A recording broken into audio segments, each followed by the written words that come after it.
इस कार्यक्रम के पुण्यार्जक हैं माता पिता श्रीमान रूपचंद जी जैन, श्रीमती कमला जैन, दिनेश जैन, रेखा जैन, दिवेश जैन, दिशा जैन, गंगवाल परिवार, प्रवासी मुंबई, निवासी ब्यावर।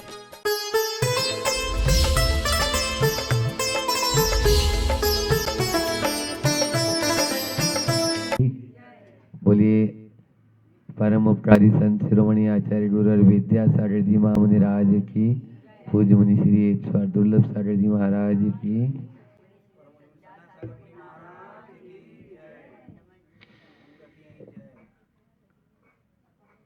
परमानंद स्तोत्र, यह परम आनंद को देने वाला जो स्तोत्र है वह कहलाता है परमानंद स्तोत्र।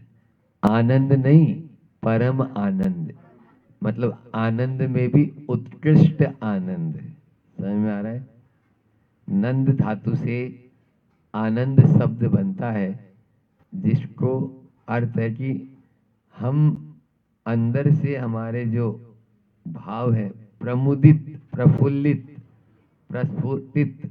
जैसे गुलाब का फूल देखते हैं तो कैसा लगता है मैडम? क्या बात है। हाँ, तो इसी प्रकार से हमारे भाव होना चाहिए।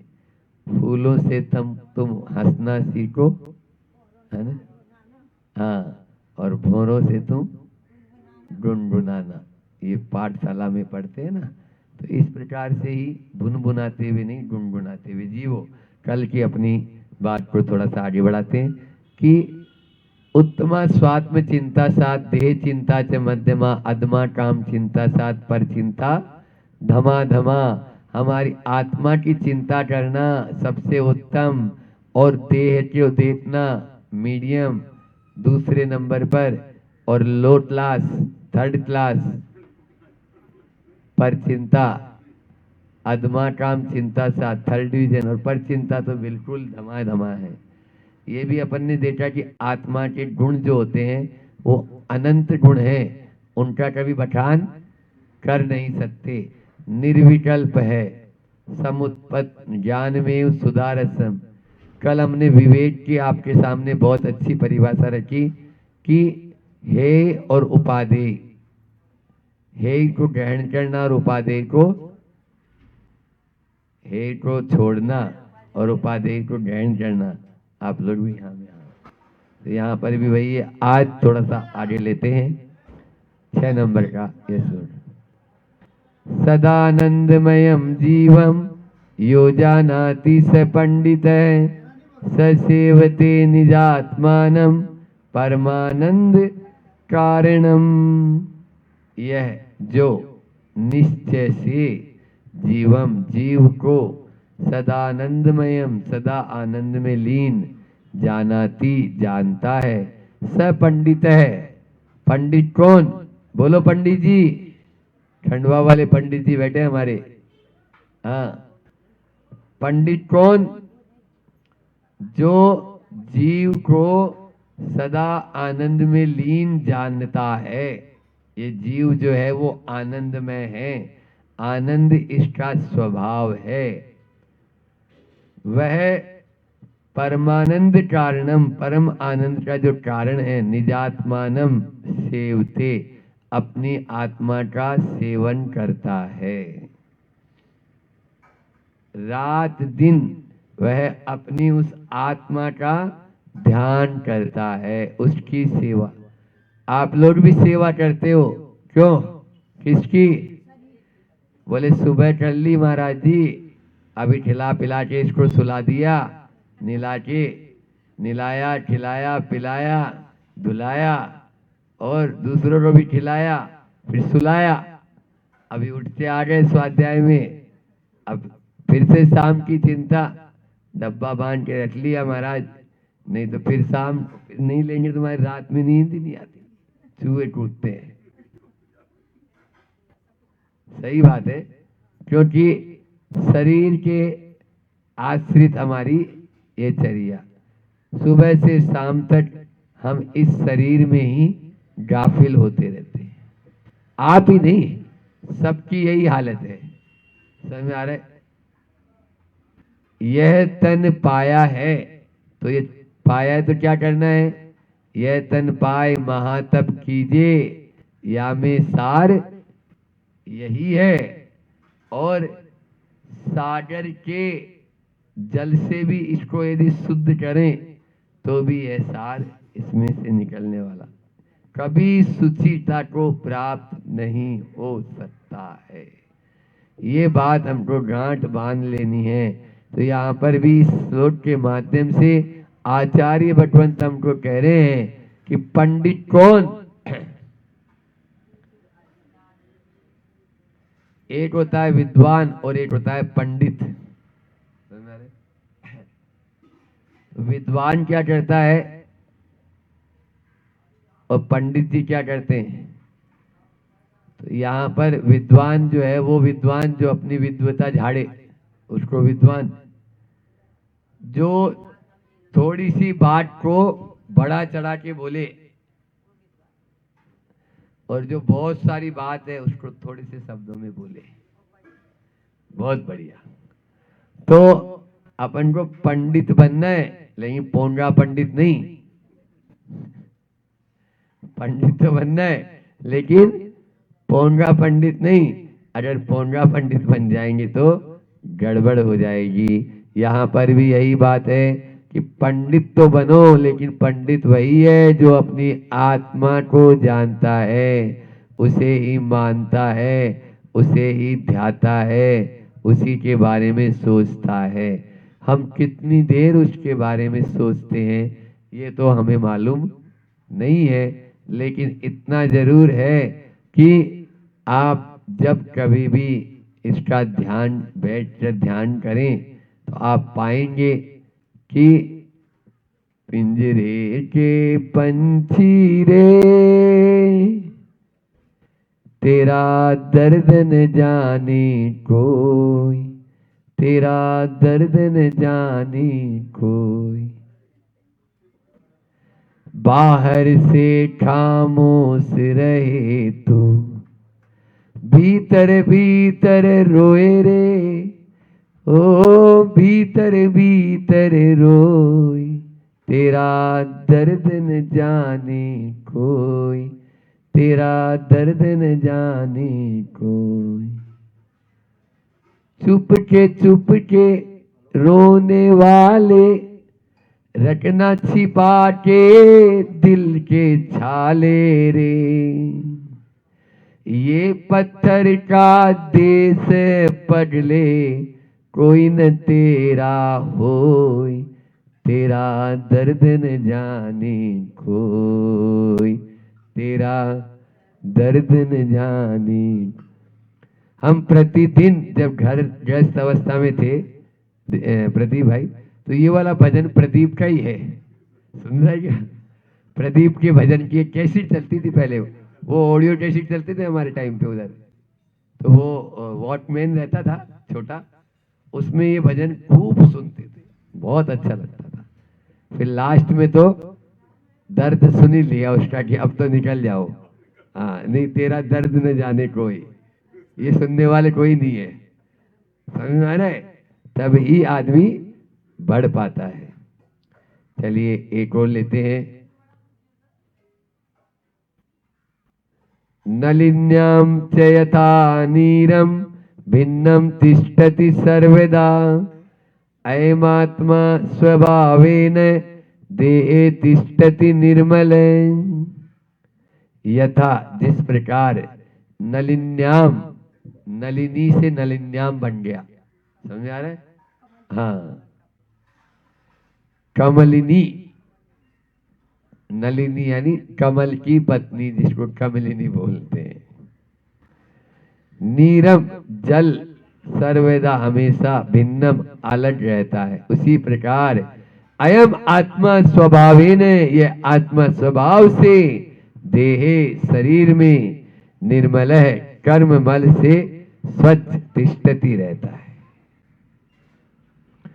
जिस प्रकार से यह जल में कमल रहता है ना, वैसे ही शरीर में आत्मा, जल से कमल, हाँ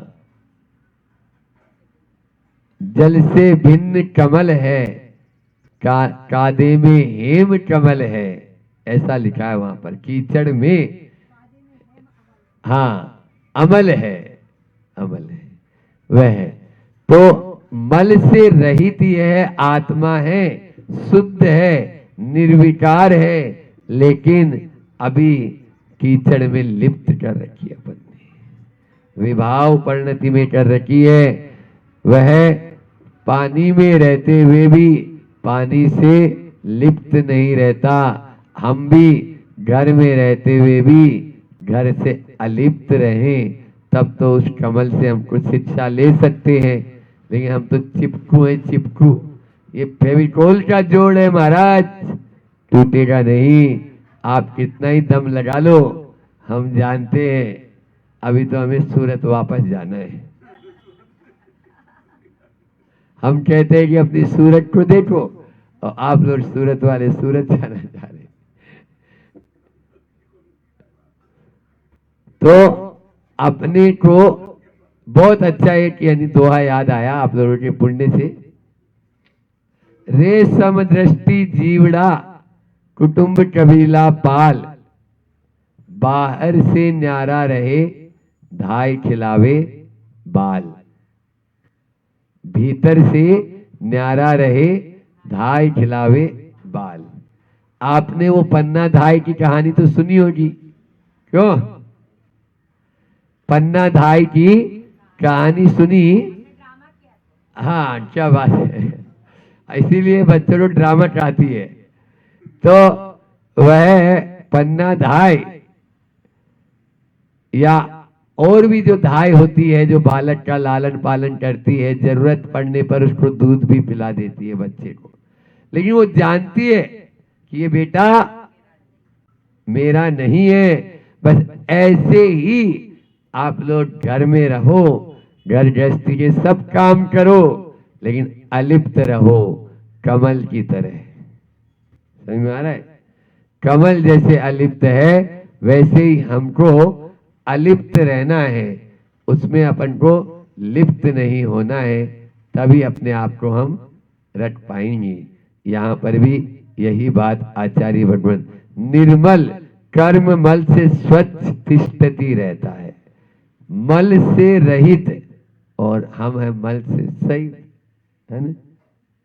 तो मल से रहित होना है, तो उस कमल से शिक्षा ले लो। द्रव्य कर्म मलिर्मुक्तम भाव कर्म विवर्जितम नो कर्म रहितम विद्धि।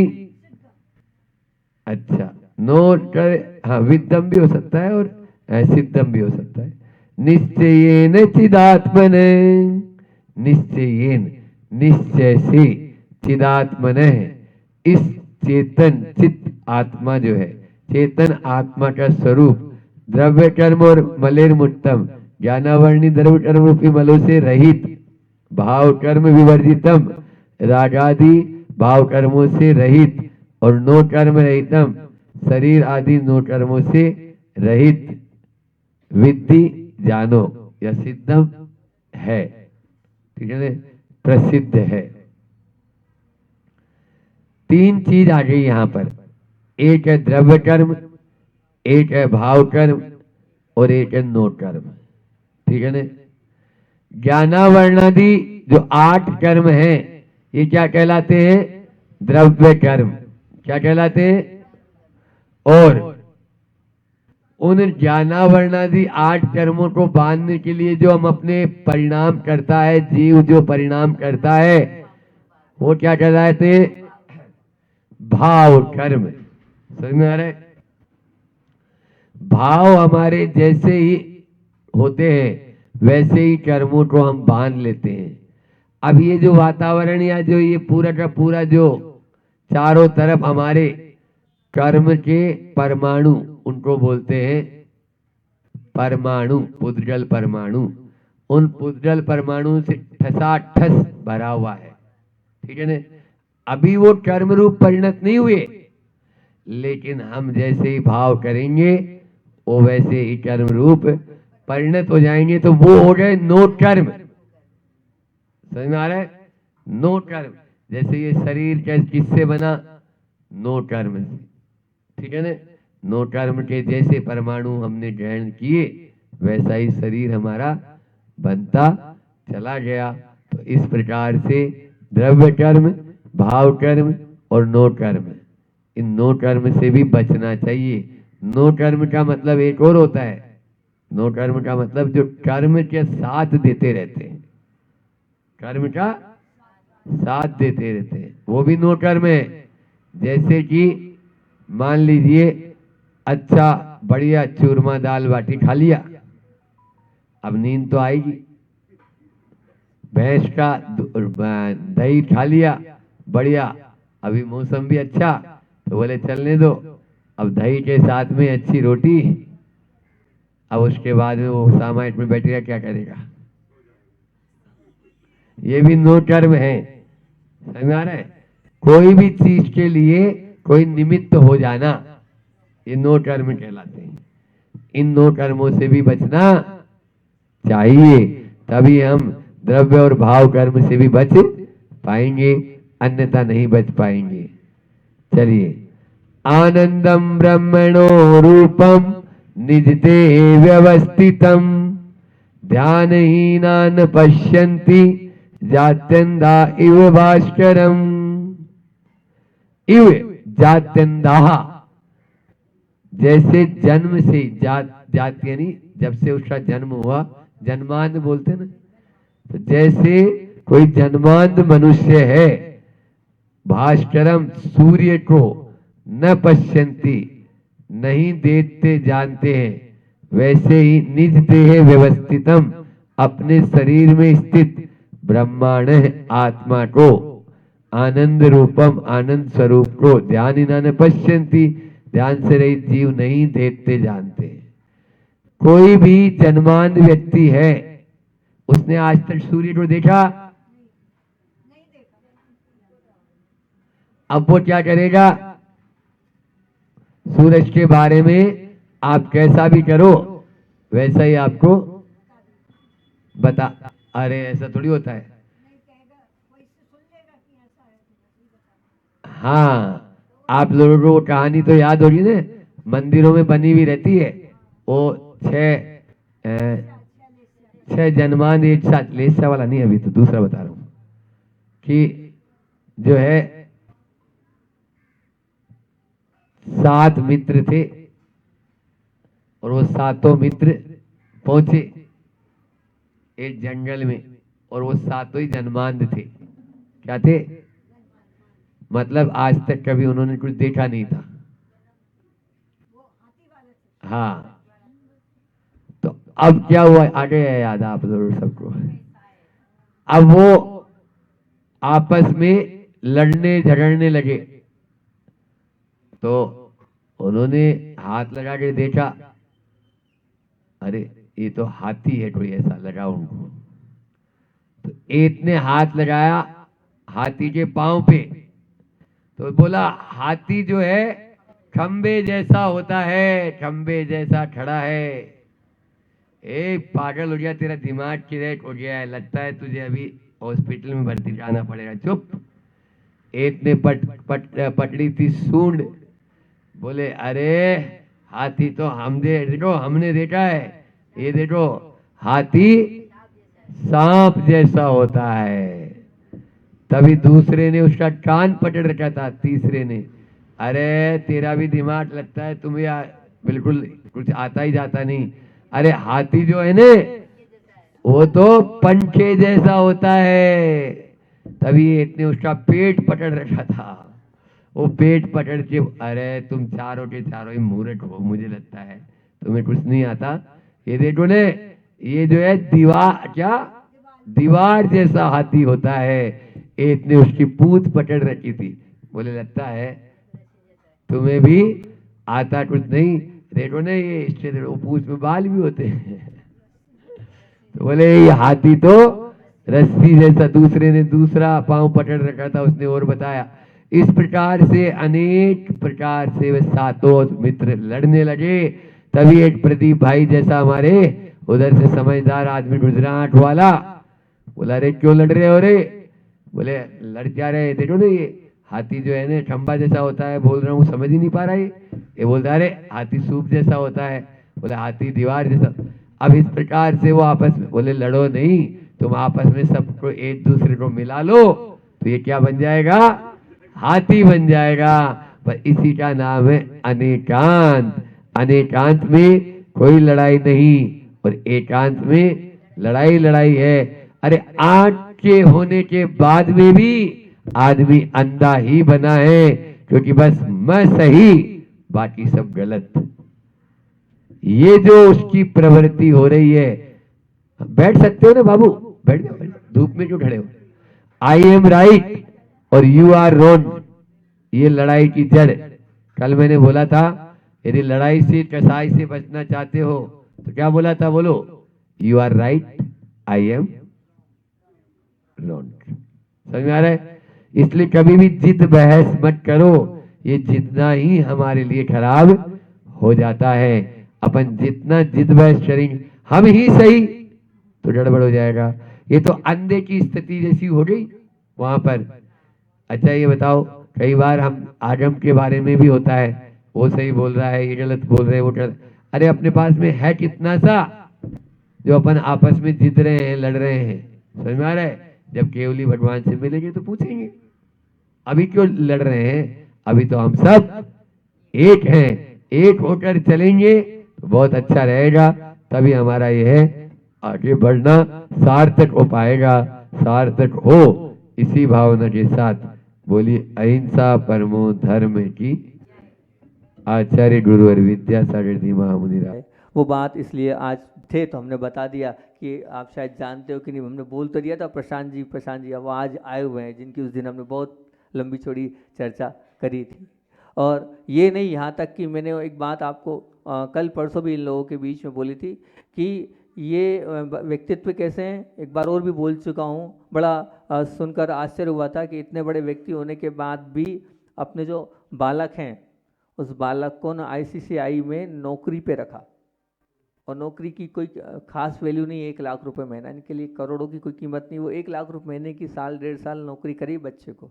इसलिए उसका क्या कारण है, बोले उसका कारण सिर्फ इतना सा है कि वो नौकरी इसलिए करे कि वो कम से कम समझे कीमत, समय की कीमत, पैसे की कीमत समझे, सब कुछ सीख जाए। उसके बाद फिर अपने ऑफिस में बिठाऊंगा मैं। तो पूरा साल 1.5 साल तक पूरा वहाँ काम कराया। वो जब हाँ समझदार हो गया, सब कुछ हो गया, फिर उसके बाद अपने ऑफिस में उन्होंने अभी बिठाना चालू किया है। तो ये होते हैं बड़े लोग जो होते हैं, वो पूरा ऐसा नहीं। और अगर आपका बच्चा होता तो आप तो उसको यहाँ से लेके वहाँ तक क्या है, गाड़ी लगा दो, ये कर दो, वो कर दो, कुछ नहीं। पर वो उन्होंने पूरा सिखाया। और यहाँ तक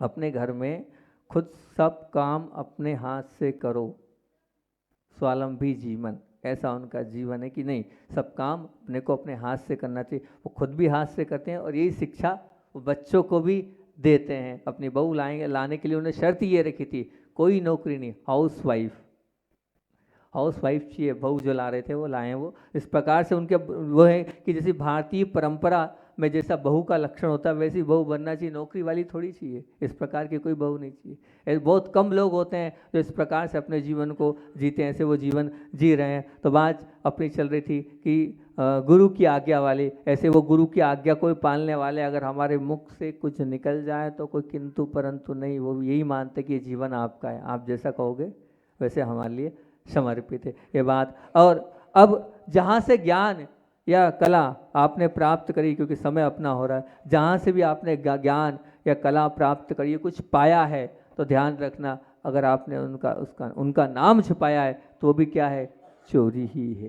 क्योंकि आपने जो किसी से सीखा है या किसी से प्राप्त किया है उसको आप छुपा के रहे हो, उसको आप दबा के रहे हो, उसको आपको बताना चाहिए, तब कहीं जाकर आप चोरी से बच पाएंगे। ये चौथा और पांचवा और अंतिम बिंदु भी आज पूरा कर देते हैं कि पांचवा बिंदु क्या बताया हमने कि राज और गोपनीयता चोर।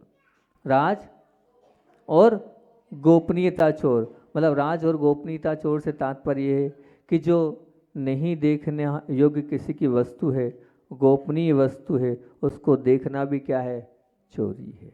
वो तो छिपकर चोरी कर ही रहा है, वो तो छिपकर पाप कर ही रहा है, लेकिन और आप उसकी इच्छा के बिना अगर उसको देख रहे हो तो चोरी कर रहे हो। बताओ, आप बहुत बार ऐसा होता हो, वो जो चीज़ नहीं देखने योग्य वो देख रहे हो, देखते भी हो, तो वो चोरी है। किसी की मतलब बात भी उसकी आज्ञा के बिना सुनना, ये भी चोरी है।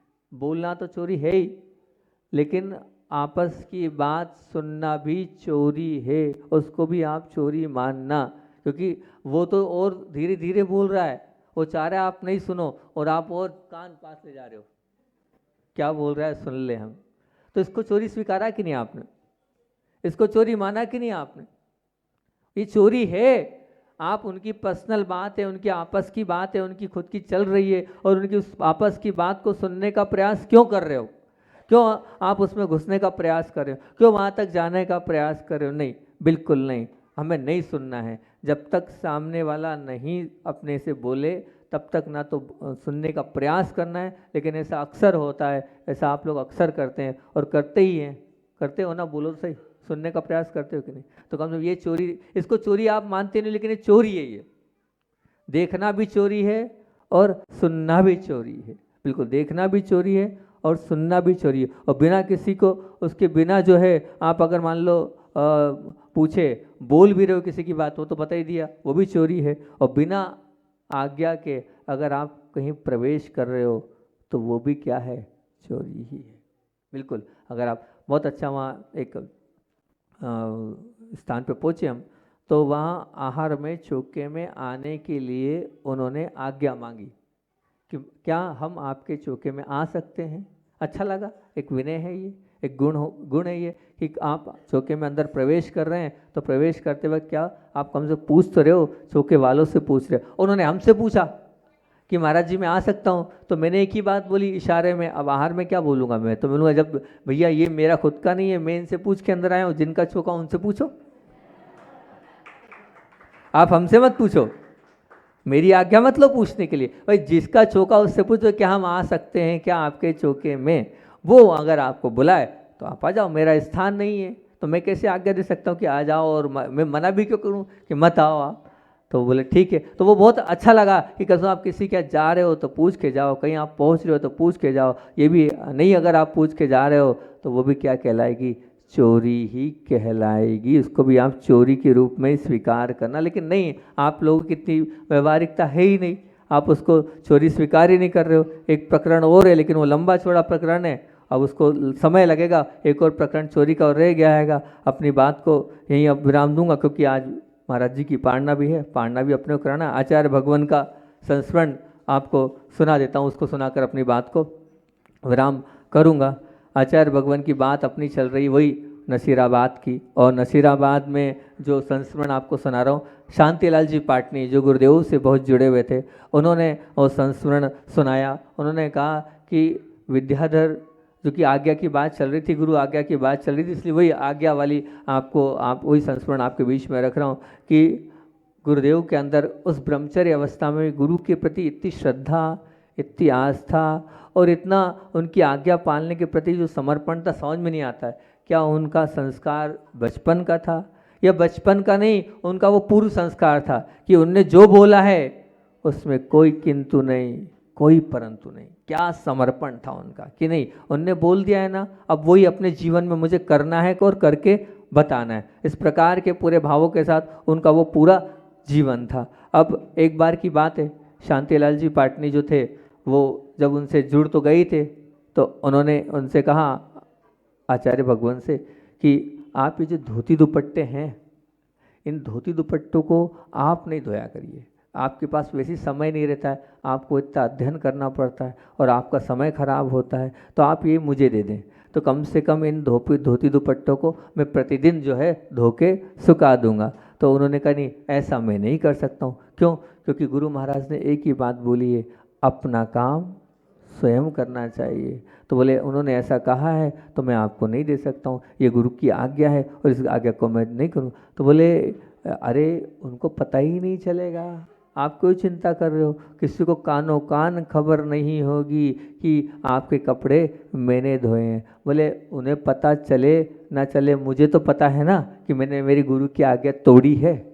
क्या बोला उन्होंने? उन्हें पता चले या ना चले, पर मुझे तो पता है ना कि गुरु की आज्ञा क्या है, और मैंने गुरु की आज्ञा तोड़ी है। ये 3 काल मैं नहीं कर सकता, मैं मेरे गुरु की आज्ञा को मैं नहीं छोड़ सकता, मेरे कपड़े तो मैं ही धोऊंगा। ऐसी गुरु की, जबकि ऐसा कपड़े के बस अपना काम स्वयं करना चाहिए, इतनी बात प्रवचन में बोली उन्होंने, एकदम डायरेक्टली भी नहीं बोली कि ऐसा ऐसा करो विद्याधर, लेकिन बस ये बात है और ये कपड़े मेरे हैं इसलिए मुझे ही धोना चाहिए। इतनी गुरु की आज्ञा वो मानते थे। हम जब खुला खुला सब कुछ बोलते हैं, उसके बाद भी आप कुछ नहीं सुन रहे हो, वहाँ इतने हिंट में वो सब कुछ करते हैं। ऐसी गुरु की आज्ञा रहती है, तब कहीं जाके इतने महान बनते हैं। उनके जैसे हम भी महान बने, इसी भावना से बोली आचार्य भवन विद्यासागर जी महामुनि राज।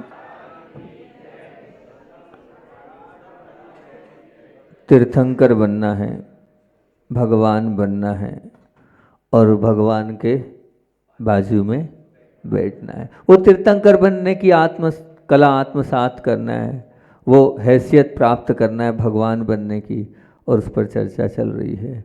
तो तीर्थंकर बनना है तो हिंसा का तांडव हटाना होगा, तीर्थंकर बनना है तो झूठ का वमन करना होगा, तीर्थंकर बनना है तो चोरी का दामन छोड़ना होगा, तीर्थंकर बनना है तो कुशील का जाल तोड़ना होगा, तीर्थंकर बनना है तो परिग्रह का आग्रह छोड़ना होगा, तीर्थंकर बनना है तो जीवन को निर्दोष बनाना होगा, तीर्थंकर बनना है तो सप्तशील की ओर मुड़ना होगा, और तीर्थंकर बनना है तो अष्ट प्रयोजन मातृकाओं की ओर झुकना होगा। और बात चल रही है चोरी का दामन छोड़ना है, और चोरी की बात करते हुए मैंने आपसे कल बात करी थी, कल नहीं परसों, कल तो अपन लोग ने वहाँ पर बात करी थी प्रभु राम के ऊपर बहुत सारी अच्छी अच्छी बातें आपको बताई थी, और आपके जीवन को अच्छा बताने के लिए कल हमने साइन बोर्ड, और भूल गए कि नहीं, कल हमने सिग्नल की व्यवस्था, लक्ष्मण रेखा आपने अपने जीवन में बनाई कि नहीं, वो साइन बोर्ड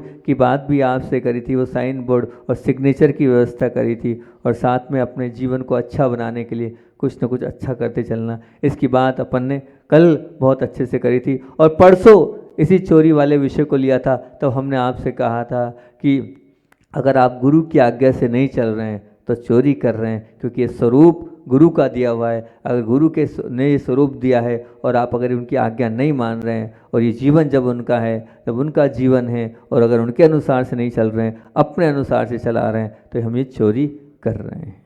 और जिससे हमने ज्ञान या कला प्राप्त करी है, उसका अगर नाम छिपा रहे हैं तो भी क्या है, वो भी चोरी है।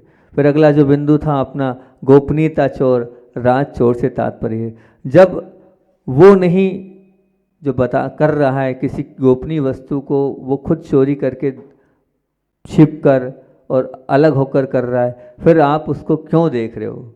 वो तो चोरी करके पाप कर रहा है, लेकिन आप और देखकर और चोरी कर रहे हो, उसकी वो चीज़ देख रहे हो जो वो नहीं चाहता है। अब वो जब नहीं चाहता है तो आप देख रहे हो, तो वो भी चोरी है। अगर वो नहीं चाहता है और आप उसकी बात सुन रहे हो तो वो भी चोरी है। वो नहीं चाह रहा है और उसके बाद भी अगर उसकी बात को आप बोल रहे हो तो वो भी चोरी है। वो नहीं चाह रहा है कि आप आओ और आप आ रहे हो तो वो भी चोरी है। बिना आज्ञा प्रवेश करना भी चोरी है। ये अपनी बात चोरी पर अपन ने की थी बात। और चोरी मीन्स मैं तो यही मानता हूँ, क्योंकि अदत्ता दानम स्तेयम, ये सूत्र आदाता, ये सूत्र आता है यानी ना, दत्त यानी दिया हुआ, और आदान यानी लेना। अर्थात जिसका नहीं है वो बिना पूछे लेना, वो चोरी है, उसको आप लोग चोरी कहते हो। और मैं ये कहता हूँ कि जीवन में कोई भी पाप प्रारंभिक अवस्था में मुलाकाती बनकर आता है, लेकिन पश्चात यदि उसके प्रति अगर थोड़ा बहुत आदर भाव आ जाता है, उसके प्रति अगर मान लीजिए आपके अंदर अहोभाव आ जाता है, तो फिर क्या होता है, वो जीवन में वो जो अतिथि आकर तो आता है, लेकिन धीरे धीरे धीरे वो आपके गृह स्वामी बन जाता है। मतलब क्या हुआ, आगंतुक के रूप में आया, फिर वो स्थिरता के रूप में, अतिथि के रूप में आपके घर में निवास करने लग जाता है। चोरी एक ऐसा पाप है कि उसे एक बार सफलता मिलती है तो मन फिर क्या होता है, बार बार चलने लगता है। चोरी एक व्यसन का रूप धारण कर लेती है जीवन में। व्यसन का क्यों बोल रहा हूँ मैं, क्योंकि इसलिए बोल रहा हूँ कि मान लीजिए एक बार आप सफल हो गए, तो सफल हो गए तो फिर वो आपको क्या लगता है, वो चोरी जरूरी नहीं है पर, लेकिन वो आदत एक बार, जैसे मान लीजिए रोटी खाई आपने, रोटी का टुकड़ा खाया, तो अब फिर दूसरा आप खाएंगे ही खाएंगे। ऐसे एक बार अगर आप सफल हो गए तो फिर बार बार चोरी करने का मन होता है। ये मन की चोरी एक ऐसा पाप है कि मन की निर्मलता, मतलब हमारी निर्बलता है, हमारी निर्मलता को समाप्त करने वाली ये निर्बलता है जो हमारे अंदर के पुरुषार्थ के बिना हम चाहते हैं हमको सब कुछ प्राप्त हो जाए। इसलिए चोरी को रोकना यानी अपने जीवन को बहुत ऊंचा और अच्छा बनाना है। चोरी के अलग अलग प्रकार में मैं तो कहता हूँ, भागा हुआ अर्थात खोया हुआ भी चोरी है। भागा हुआ अर्थात चोरी मतलब आप किसी की चीज़ को भगा कर ले जा रहे हैं, वो भी चोरी है। किसी के घर का कोई जानवर आ गया है, वो अगर आपके घर में आ गया, भाग कर आया है या खोया हुआ है, तो भी चोरी ही कहलाएगी। आप उसको चोरी स्वीकारते नहीं, लेकिन वो भी चोरी ही है। यहाँ तक कि अगर किसी की दुकान का, कोई आप दुकान वाले हैं, अगर कोई नौकर आप भगा कर लाए, भाग कर आया है और आप बिना पूछे उसे अपनी दुकान पर रखते हैं, तो वो भी क्या है? वो भी चोरी ही है, बिल्कुल चोरी। अभी हम हथनूर आए थे, तो हथनूर की वहाँ पर रुके और वहाँ पर मंदिर बना हुआ था। बहुत सुंदर मंदिर बनाया, छोटा सा गांव, लेकिन बहुत सुंदर मंदिर बनाया। कल यही चर्चा चल रही थी कि वहाँ भी पश्चिम मुखी मंदिर बना दिया उन लोगों ने, क्योंकि वो जो गांव था वो पूरा पीठ पर पड़ रहा था। प्राचीन जो मंदिर था तो वो पीठ पर, वो पूरा मंदिर पड़ रहा था। जब वो मंदिर पीठ पर पड़ रहा था, समाज की स्थिति खराब थी। लेकिन जैसे ही वो मंदिर बना तो वो बता रहे थे कि साल, 1.5 साल, 2 साल से हमारी सबकी स्थितियाँ बहुत अच्छी, जो बीमारियाँ थी वो दूर हो गई, सब अच्छा होता चला गया। तो हमने कहा व्यवस्थित किया, पर वो लोग बोले महाराज जी इसकी प्रतिष्ठा कर दो। तो हमने उनसे कहा प्रतिष्ठा तो हम करवा देंगे, करवाने की कोई मनाही नहीं है, परंतु पूज्य मुनिवर देवनंदी जी ने इसमें अपना सानिध्य दिया है, उन्होंने अपना आशीर्वाद दिया है। जब आप उनके पास परमिशन लेने जाओ, उनसे पूछ के आओ, वो आदेश देंगे तभी हम, नहीं कोई ज़रूरत नहीं है, नहीं उनको ज़रूरत नहीं है, आपको ज़रूरत नहीं, लेकिन मुझे ज़रूरत है। आपको ज़रूरत नहीं, लेकिन मुझे ज़रूरत है। आप वहाँ जाओ, वहाँ पूछ के आओ, वो हाँ कहेंगे तो हमारी तरफ से कोई मनाही नहीं है। जब उन्होंने मार्गदर्शन दिया है तो उनसे पूछ लीजिए आप, कोई बाधा नहीं है हमारी तरफ से, ऐसा तो नहीं है। क्योंकि अगर हम करेंगे तो अदत्ता दानम स्तेयम, चोरी का दोष, चोरी बहुत बारीक है, हमें समझना चाहिए कि कहाँ तक चोरी। किसी की खोई हुई चीज़ भी अगर हम ले रहे हैं, कपड़ा है, मान लीजिए कोई ले रहे हैं, बटुआ है, रुपया है, कुछ भी ले रहे हैं, तो चोरी के अंतर्गत ही आता है, वो चोरी ही कहलाएगी। इसलिए भागा हुआ भी होगा तो चोरी ही है। इसलिए जो भाई लोग अगर ले जाते हैं, किसको ले जाते हैं? भगा कर, तो चोरी करके ही ले जा रहे हैं। भले वो इच्छा से जा रही है वो, लेकिन फिर भी वो किसी की तो है, उनके माता पिता की तो है, तो चोरी ही कहलाएगी। इसलिए किसी की चीज़ को लेना वो चोरी ही आएगी।